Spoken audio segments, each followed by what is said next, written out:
ሰላም በዛሬ ቪዲዮአችን ላይ የምናየው ስለ ቢትኮይን ነው። ስለዚህ ብዙዎቻችሁ ቢትኮይንን ታውቁት ይሆናል ወይም ደግሞ ሌሎች ቦታዎች ላይ አንብባችሁትም አይታችሁትም ሊሆን ይችላል።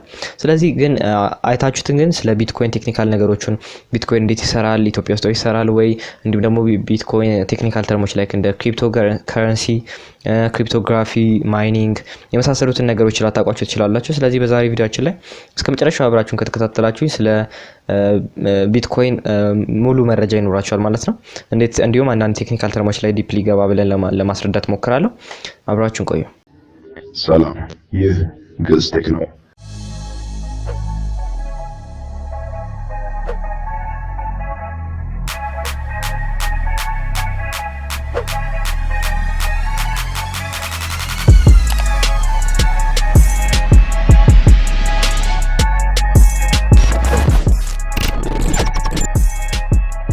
ስለዚህ ስለ ቢትኮይን ከማየታችን በፊት መጀመሪያ ቢትኮይንን አቅፎ የሚይዘው ስለ ክሪፕቶ ከረንሲ ማየት አለብን ማለት ነው። ስለዚህ ክሪፕቶ ከረንሲ ማለት ጀስት ዲጂታል ከረንሲ ነው ማለት ነው። ክሪፕቶ ከረንሲ የሚለው እንደ ቃሉ እንደምታዩት ከሁለት ቃል የመጣ ነው። ክሪፕቶ አለ፣ ከዛን ከረንሲ አለ ማለት ነው። ክሪፕቶ ማለት ኢንክሪፕትድ ወይም ሴክሬት እንደማለት ሲሆን ከረንሲ ማለት ደግሞ ጀስት ገንዘብ መገበያያ እንደማለት ብላችሁ ታስቡላ። ለምሳሌ ኖርማልኛ ገንዘብ ከድሮ ጀምሮ ድሮ ብር ነበረ ላይክ ከዛን አሁንም ብር አለ፣ ግን አሁን ቪዛ መጣ። ከዛ ደግሞ አሁን ደግሞ ሌት ቴክኖሎጂ ላይክ ሞባይል ባንኪንጎች ኢ-ባንኪንግ እየመጣ ነው ማለት ነው። ልክ እንደዛ ይሄኛው ዲጂታል የሆነ ከረንሲ እንደማለት ነው። ግን እዚህ ጋር ምድር ክሪፕቶ ከረንሲ የሚቆጣጠረው ሰው የለም፣ ማንኛውም ሰው አይቆጣጠረውም። ምን ማለት ነው ማንንም ሰው አይቆጣጠረው ማለት? ለምሳሌ አሁን ባንክን ወይም ደግሞ ብርን በምናይበት ጊዜ ብርን ማን ይቆጣጠረዋል? ባንኩ ይቆጣጠረዋል፣ እንዲሁም ደግሞ ገቨርንመንት ወይም ደግሞ መንግስት ይቆጣጠረዋል ማለት ነው። ግን ክሪፕቶ ከረንሲ ማንም የሚቆጣጠረው ሰው የለም። ስለዚህ እንደፈለጋችሁ በእናንተና በዛኛው በተቀባዩ ሰው መካከል የሚኖር ትራንዛክሽን ነው የሚሆነው ማለት ነው። ስለዚህ ይህ ክሪፕቶ ከረንሲ የምንላቸው ዲጂታል ፋይል ሲሆኑ ልክ እንደ ገንዘብ የሚያገለግሉ ትራንዛክሽን የሚያገለግሉ ናቸው ማለት ነው። ስለዚህ እዚህ ጋር ደግሞ እያንዳንዱ ትራንዛክሽን በሚደረግበት ጊዜ ወይም ደግሞ እኔ ለእናንተ ገንዘብ ስልክ ወይም ደግሞ እናንተ ለእኔ ገንዘብ በምትልኩበት ጊዜ ምን የሚባል ነገር አለ? ብሎክቼን የሚባል ነገር አለ። ምንድነው የብሎክቼን? እኔ በመልክበት ጊዜ እያንዳንዱ ምልካት ወይም ደግሞ መቀበላት ገንዘብ ፐብሊክሊ ወይም ደግሞ ማንም ሰው ማግኘት በሚችለው አይነት ሪከርድ ሊስት ላይ ይመዘገባሉ ማለት ነው። ስለዚህ ያ ነገር ብሎክቼን ይባላል ማለት ነው። ይህ ብሎክቼን ከቃሉ እንደምታዩት ይሄኛውም ብሎክ እና ቼን ነው። ብሎክ ማለት ጀስት አንድ እንደ ሳጥን ነገር አርጋችሁ ማሰብ ትችላላችሁ። ቼን ደግሞ እነዚህ ሳጥኖች በብዙ ሳጥኖች ካሉ እነሱ ተገናኝተው እንደማለት ነው። ስለዚህ ይሄ ብሎክቼን ሶስት ነገሮች ይኖሩታል። ይሄም ዳታ ሃሽ እና ፕሪቪየስ ሃሽ ነው። ዳታ ማለት ነው ላይክ ዳታ ማለት ስለሚደረጉ ትራንዛክሽን መረጃ ማለት ነው። ለምሳሌ እኔ ለናንተ ልክ የምልከው እኔ ያለው የኔ መረጃ የናንተ አድሬስ እና የምልከው ገንዘብ መጠን ብላችሁ ማሰብ ትችላላችሁ ማለት ነው። ሃሽ ማለት ደግሞ የዛ የብሎኩ አይዲ ብላችሁ ማሰብ ትችላላችሁ ማለት ነው። ፕሪቪየስ ሃሽ ደግሞ ለምሳሌ ሁለት ብሎክ ቢኖር ሁለተኛው ብሎክ የመጀመሪያውን ብሎክ ሃሽ ይዛል ማለት ነው። አይዲ ዩዘር ወይ ደግሞ መታወቂያ ቁጥር ይዛል እንደማለት ብላችሁ ማሰብ ትችላላችሁ። ይህ ብሎክቼን የተባለው ነገር የተስፋፋ ነው። ዲሰንትራላይዝድ ወይም ደግሞ አንድ ማዕከል ያደረገ ነገር አለ፣ ልክ ማንም አይቆጣጠረውም ብያችኋለሁ። ስለዚህ በአለማችን ላይ የትኛውም ቦታ የብሎክቼን የተደረሰ ነው ማለት ነው። ለምሳሌ አሁን እነዚህ ብሎክቼን ላይ ማስገባት ትችላላችሁ። ላይክ አዲስ ብሎኮችን መጨመር ትችላላችሁ ማለት ነው። አዲስ ትራንዛክሽኖች ማስገባት ትችላላችሁ ማለት ነው። ግን እነዚህን ያስገባቻቸውን ብሎኮች ዲሌት ማድረግ ማጥፋት አትችሉም ምናምን ነገር። ስለዚህ ለምሳሌ ይሄንን ብሎክቼንን ለምሳሌ እስቲ በሪል ላይፍ ኤግዛምፕልስ ነው። ለምሳሌ መጽሐፍ አለ እንበል። ስለዚህ ይሄ መጽሐፍ ምንድነው ያንን ብሎክቼን ወይም ደግሞ ይሄንን መረጃ የሚፈልጉ ወይም ደግሞ ጆይን ያደረጉ ሰዎች ቢኖሩ ስለዚህ ይሄን መጽሐፍ ለነሱ ሰዎች ኮፒ እንሰጣቸዋለን ማለት ነው።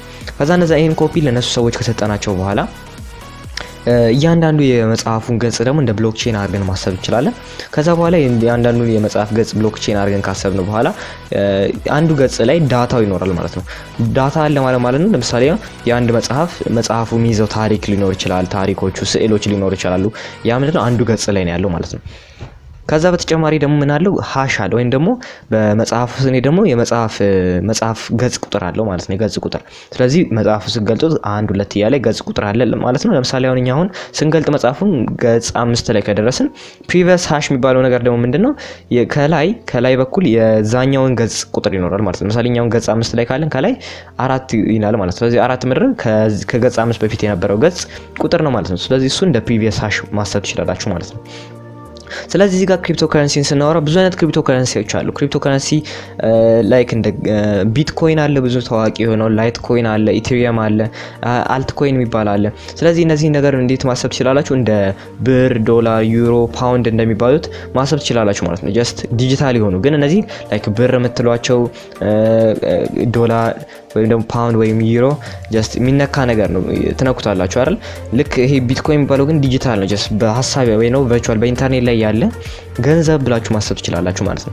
ከነዛ ውስጥ ደግሞ አሁን ብዙ ታዋቂ የሆነው ቢትኮይን ነው። ብዙ ማይነሮችም አሉት፣ እንዲሁም ደግሞ ብዙ ትራንዛክሽን እየተደረገ ያለው በአሁኑ ጊዜ በቢትኮይን ነው። ስለዚህ ቢትኮይን እናያለን ማለት ነው። ቢትኮይን ማለት ጀስት ቨርቹዋል እና ዲጂታል የሆነ ከረንሲ ነው፣ ቅድም እንደተነጋገር ነው ማለት ነው። እንዲሁም ይሄ ኢንቨንት የተደረገው የተመሰረተ የነበረው በ2008 ነው። ከዛ በኋላ ያን የተመሰረተው የነበረው በማይታወቅ ሰው ነው፣ ሳቶሺ ናካሞቶ በሚባል ሰውዬ ነው። ጀስት ሳቶሺ ናካሞቶ ማለት ጀስት እንደ ኒክኔም ወይም ደግሞ እንደ ኮድ ኔም ብላችሁ ማሰብ ትችላላችሁ። ለምሳሌ እናንተ ስም ቢኖር ያን ስም ደብቃችሁ ሌላ ስም መገለጫ ስም ይኖራችኋል ማለት ነው። ልክ እንደዛ ሰውየው አይታወቅም ማን እንደሆነ። ጀስት እኔ ስገምት ግን ሳቶሺ ናካሞቶ ወይ ኮሪያ ምናምን ጃፓናዊ ሰው ጀስት የኔ ግምት ነው። ስለዚህ ከዛን እንደዚህ 2018 ላይ እሱ ከመሰረተው በኋላ 2009 ላይ ስራ ጀመረ፣ ወይም ደግሞ ወደ ሰዎች ቢትኮይን መግዛት፣ መሸጥ፣ መላላክ ጀመሩ ማለት ነው። ቢትኮይን እስከ መጨረሻ የታቀደው እስከ 21 ሚሊዮን ቢትኮይኖችን ብቻ ክሬት ለማድረግ ነው ማለት ነው። ይህም ቢያንስ ሲገመት እስከ 2140 ዓመተ ምህረት ማለት ነው። እስከዛ ድረስ ማይን ተደርጎ ያልቃል ተብሎ ይገመታል። በአሁኑ ሰዓት ጀስት እነዚህን ቢትኮይን ተጠቅማችሁ ኦንላይን ላይ እቃ መግዛት ትችላላችሁ፣ መሸጥ ትችላላችሁ። ጀስት ይሄ ነገር አኖኒመስ ለምን ላይክ ማንነታችሁ አይታወቅም። ስለማይታወቅ በቢትኮይን ስትጠቀሙ ላይክ ዳርክ ዌብ ላይ ኢቭን እቃዎችን መግዛት መሸጥ የምትችሉት በክሪፕቶ ከረንሲዎች ናቸው ማለት ነው። ከነዛ ውስጥ ደግሞ በቢትኮይን ሞር ሰዎች ጋር ተደራሽ ሆኗል ማለት ነው። ስለዚህ ይህ ቢትኮይን እንዴት ይሰራል ብላችሁ ልትጠይቁ ትችላላችሁ። ስለዚህ እንደነገርኳችሁ ቢትኮይኑ ባንክ የሚባል ነገር የለም፣ ወይም ደግሞ መንግስት የሚባል ነገር የለም። እዚህ ጋር በእናንተ መሀል ለምሳሌ እኔ ለእናንተ ገንዘብ ብልክ በእኔና በእናንተ መካከል ላይ ይህን ገንዘብ የሚያስተላልፍ አይነት ባንክ የለም ማለት ነው። ስለዚህ ምንድነው እዚህ ጋር ዋሌት የሚባል ነገር አለ። ወይም ደግሞ እናንተ ቢትኮይን ካላችሁ በኋላ ለምሳሌ እኔ ብር ቢኖረኝ ይህንን ብር ባንክ ወስጄ ባንክ ውስጥ አስቀምጠዋለሁ፣ ሰው ቡኬ ላይ ይመዘገብልኛል ማለት ነው። ልክ እንደዛ በቢትኮይን ላይ ደግሞ ይሄን ያገኘነውን ቢትኮይን ስቶር የምናደርግበት ዋሌት የሚባል ነገር አለ። ሶ ዋሌቱ ምንድነው? ክሬት ስናደርገው እዛ ላይ ማንኛውም የኛ ቢትኮይኖች እዛ ላይ ይቀመጣሉ። ከዛን ከላይ ስንት ቢትኮይን እንዳለን ስንት ማውጣት እንደምንችል ምናምን ጀስት ያሳየናል ማለት ነው፣ ልክ እንደ ባንክ ቡክ። ከዛን እዚህ ጋር ምንድነው ይህ ዋሌት አፕም ሊሆን ይችላል፣ ወይም ደግሞ ሶፍትዌር ሊሆን ይችላል፣ የኮምፒውተር ሶፍትዌር ወይም ደግሞ የስልክ አፕሊኬሽን ሊሆን ይችላል። ከዛ በኋላ ክሬት ስታደርጉ አካውንት እዚህ ዋሌት ላይ ክሬት ስታደርጉ ሁለት አይነት ኪዎች ይሰጣችኋል። ይህም ፕራይቬት ኪ እና ፐብሊክ ኪ ነው። ፕራይቬት ኪ እና ፐብሊክ ኪ ጀስት የክሪፕቶ ከረንሲ ተርሞች ሲሆኑ ላይክ ፐብሊክ ኪ ማለት ማንም ሰው ሊያየው የሚችለው አይነት ኪ። ለምሳሌ እኔ ገንዘብ እንድትልኩልኝ ከፈለኩኝ ጀስት ፐብሊክ ኪ ነው የምሰጣችሁ ማለት ነው። ወይም ደግሞ በባንክ ስንወስድ ደግሞ የባንክ ቁጥር ይባላል። ጀስት የባንክ ቁጥራችንን ሰጠዋለሁ፣ የባንክ አካውንቴን ነምበር ማለት ነው። ከዛን እሱን እናንተ በዛ ቁጥር ትልኩልኛላችሁ ገንዘብ ማለት ነው። ልክ እንደዛ በቢትኮይን ላይ ወይም ደግሞ ክሪፕቶ ከረንሲ ላይ ደግሞ ፐብሊክ ኪ የሚባል ነገር አለ ማለት ነው። ስለዚህ በዛ ፐብሊክ ኪ ገንዘብ ትልኩልኛላችሁ ማለት ነው። ፕራይቬት ኪ ማለት ደግሞ ጀስት እኔ ጋር የሚቀመጥ የኔ ድብቅ የሆነ ቁጥሬ ነው ማለት ነው። የአካውንቴ ድብቅ ቁጥር ማለት ነው። ጀስት ያን ፐብሊክ ኪ ረሳሁት ማለት ነው። ያ ሁሉ ቢትኮይን ጠፋ ማለት ነው። በዚህ ይሄን ተጠቅማችሁ ልክ እንደ ቅድም እንደነገርኳችሁ ቢትኮይን መሸጥም መቀበልም ትችላላችሁ ማለት ነው። ስለዚህ እንዴት ቢትኮይን ማግኘት እንችላለን የሚል ጥያቄ አሁንም ሊነሳባችሁ ይችላል። ስለዚህ ቢትኮይን የምናገኝባቸው መንገዶች ታዋቂዎቹ ትሬድ ማድረግና ማይን ነው። እንዲሁም ደግሞ አንዳንድ ጊዜ ሪዋርዶችም ልታገኙ ትችላላችሁ በሪዋርዶች ማለት ነው። ሶ ትሬድ ምንድነው? ትሬድ ምንድነው ካልን ለምሳሌ አሁን መሸጥን፣ መግዛትን፣ ቢትኮይን መሸጥ፣ መግዛት እንዲሁም ኢንቨስት የሚባል ነገር አለ። ለምሳሌ እኔ ቢትኮይን ቢኖረኝ እናንተ ደግሞ ቢትኮይን ከሌላችሁ ከኔ ላይ ቢትኮይን ከፍላችሁኝ እናንተ ለኔ እኔን ብር ትከፍሉኝና እኔ ቢትኮይን ሰጣችኋለሁ ማለት ነው። እንዲሁም ደግሞ እናንተ ካላችሁ ደግሞ ጀስት እናንተን ከፍዬ ቢትኮይን እቀበላችኋለሁ ማለት ነው። ኢንቨስት የምንለው ደግሞ ላይክ እናንተ ቢትኮይን ካላችሁና ከምታስቀምጡት ወይም ደግሞ ብር ካላችሁና ከሚቀመጥ ጀስት ብሩን ለኔ ተሰጡኝና እኔ ያንን ብር ወደ ቢትኮይን ቀይሬ በዛ ቢትኮይን ሰራበትና ያንን ቢትኮይን ካተረፍኩ በኋላ ያተረፍኩትን ቢትኮይን ሰጣችኋለሁ ማለት ነው። ጀስት ብዙ ቢትኮይን ለማድረግ ያህል ነው ኢንቨስትመንቱ ማለት ነው።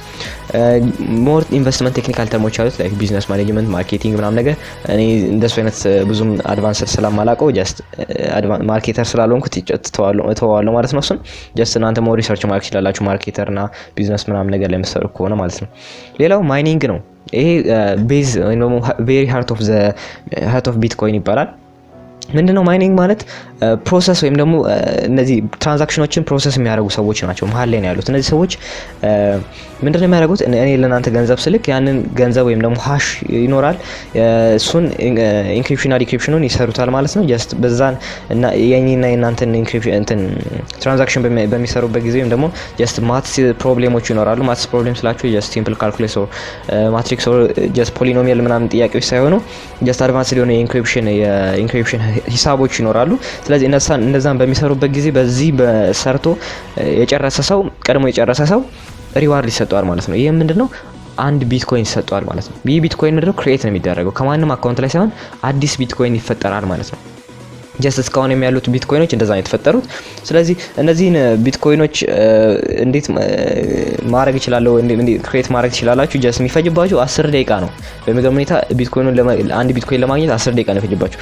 ግን ምንድነው እዚህ ጋር ማሰብ ያለባችሁ ቢትኮይን ማይን ማድረግ እንደዚህ ቀላል አይደለም። ጀስት አንድ ኮምፒውተር ስላላችሁ ብቻ ማይን አታረጉትም ማለት ነው። ስለዚህ ምን ያስፈልጋችኋል? ጂፒዩ ያስፈልጋችኋል። ትላልቅ የጂፒዩ ማለት ግራፊክስ ፕሮሰሲንግ ዩኒት የሆኑ ያስፈልጋችኋል። ከዛ ደግሞ ላይክ ኤሌክትሪሲቲ ይፈልጋል። ለምሳሌ በ10 ደቂቃ ውስጥ አንድ ቢትኮይን ማይን ለማድረግ ወደ 7200 ጊጋዋት ኤሌክትሪክ ኃይል ይፈልጋል ማለት ነው። ወይም ደግሞ ወደ 72 ቴራዋት እንደዛ ነገር ማለት ነው። ስለዚህ ይሄ ከፍተኛ የሪሶርስ ያስወጣችኋል ማለት ነው ቢትኮይን ማይን ለማድረግ ማለት ነው። እንዲሁም ደግሞ እነዚህ ማይን ማድረግ ከፈለጋችሁ ደግሞ ጀስት ቢትኮይን ማይነር መሆን ከፈለጋችሁ ጀስት ቤዚክ የሃሺ ወይም ደግሞ ሃሺንግ ወይም ደግሞ ክሪፕቶግራፊ እውቀት ያስፈልጋችኋል ማለት ነው። ጀስት ኢንፎ ለመስጠት ያህል ክሪፕቶግራፊ ማለት ጀስት ኢንክሪፕሽን እና ዲክሪፕሽን ሲስተሞችን ማለት ነው። አንድ ነገር መቆለፍ ምናምን። ለምሳሌ አሁን ዌብሳይታችሁ ላይ ካያችሁ ዌብሳይት ከናንተ የሚወጡት መረጃዎች በሙሉ ኢንክሪፕትድ ሆነው ከዛ ሶስተኛ የምትልኩለት ሰውዬ ጋር ሲደርሱ ነው ኢንክሪፕትድ የሚሆኑት ማለት ነው። እነዚህ አልጎሪዝሞች ተጠቅመው ነው ጀስት እነዚህን መረዳት ይኖርባችኋል ማለት ነው። ስለዚህ ሁለተኛው ነገር ማይን ለማድረግ ምንድነው? ሁለት ነገሮች ያስፈልጋቸዋል፣ ሃርድዌር እና ሶፍትዌር ነው። ሃርድዌር የምንላቸው ጀስት ጂፒዩ ያስፈልጋቸው እነዚህ ቅድም የነገርኳችሁ ግራፊክስ ፕሮሰሲንግ ዩኒቶች፣ እንዲሁም ደግሞ የተለያዩ አሁን ለማይኒንግ ተብሎ የሚሰሩ አይነት ኮምፒውተሮች አሉ፣ ለማይኒንግ ተብሎ የሚሰሩ ቱሎች አሉ። እንዲሁም ስክሪን ላይ እንደምትመለከቷቸው አይነት ቱሎች ያስፈልጋቸዋል ማለት ነው። ሁለተኛው ደግሞ ሶፍትዌሮች ናቸው።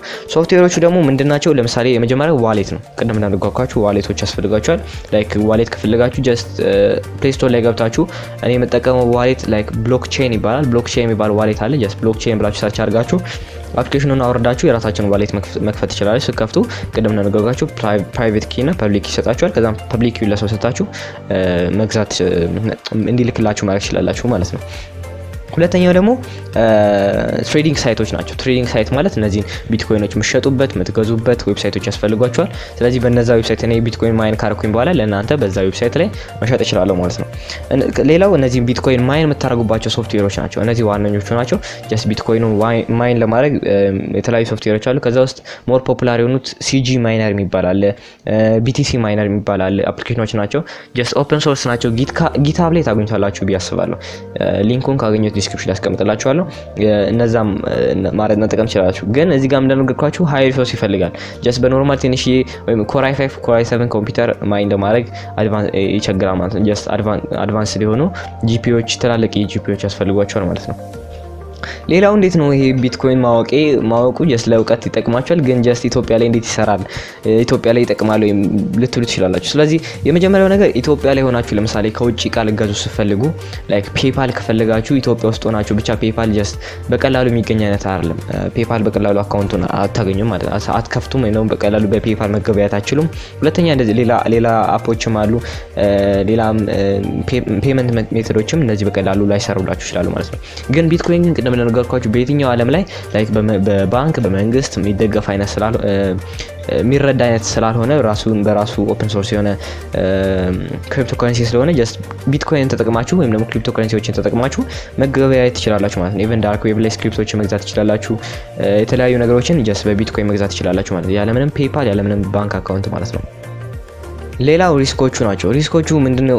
ከነዛ ሪስኮቹ መካከል እነዚህ ክሪፕቶ ከረንሲ ስንላቸው ላይክ የሚያስተዳድራቸው ሰው የለም ወይም ደግሞ ገቨርን የሚያደርጋቸው ላይክ እንደ መንግስት እንደ ባንክ የለም። ስለዚህ ምንድነው የቢትኮይን ዋጋ ይሄ ነው ተብሎ የሚቀመጥ ነገር የለም። ቢትኮይን ከመጀመሪያ ጀምሮ አሁን በጣም እያደገ ነው። አሁን ይሄን ቪዲዮ እስከመሰራበት ድረስ ራሱ ወደ 1 ቢትኮይን ወደ ኢትዮጵያ ሲመነዘር ወደ 1 ሚሊዮን ብር ነው አንድ ቢትኮይን ማለት ነው ወደ ኢትዮጵያ ሲመነዘር።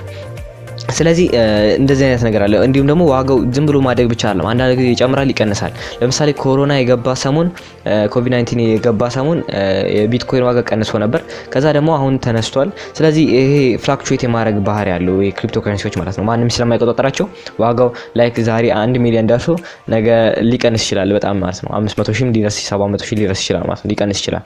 ስለዚህ እሱ ነው። ሁለተኛው ሉዚንግ ዋሌት ነው። ቅድም እንደነገርኳችሁ ለምሳሌ እኔ አካውንት ከፍቼ በእኔ አካውንት ውስጥ 1 ቢትኮይን ወይም ደግሞ 10 ቢትኮይን ቢኖር እና ይሄንን አካውንቴን ሉዝ ካረኩት 10 ቢትኮይን ገደል ገባ ማለት ነው። ጠፋ ጀስት በቃ ከምንም አታገኙትም፣ መልሳችሁ አታገኙትም። ምክንያቱም ላይክ ባንክ እንኳን ቢሆን ቡካችሁ ቢጠፋ ሄዳችሁ ለባንክ አመልክታችሁ ምናምን ልትሰሩ ትችላላችሁ። ግን ይሄ ማንም የሚገቨርን የሚያደርገው ነገር ስለሌለ ዋሌታችሁ ወይም ፐብሊክ ወር ደግሞ ፕራይቬት ኪያችሁ ጠፋ ማለት በቃ ቢትኮይናችሁ ጠፋ ማለት ነው።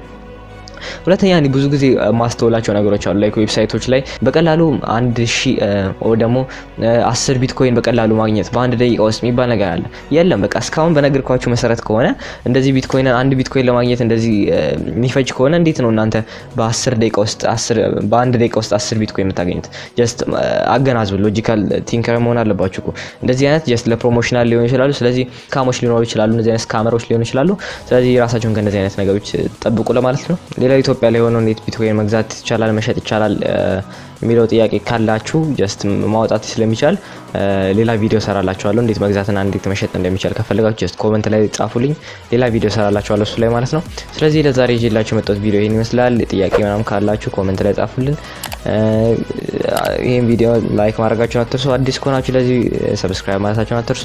በቀጣይ በሌላ ቪዲዮ እስከምንገናኝ ድረስ ሰላም።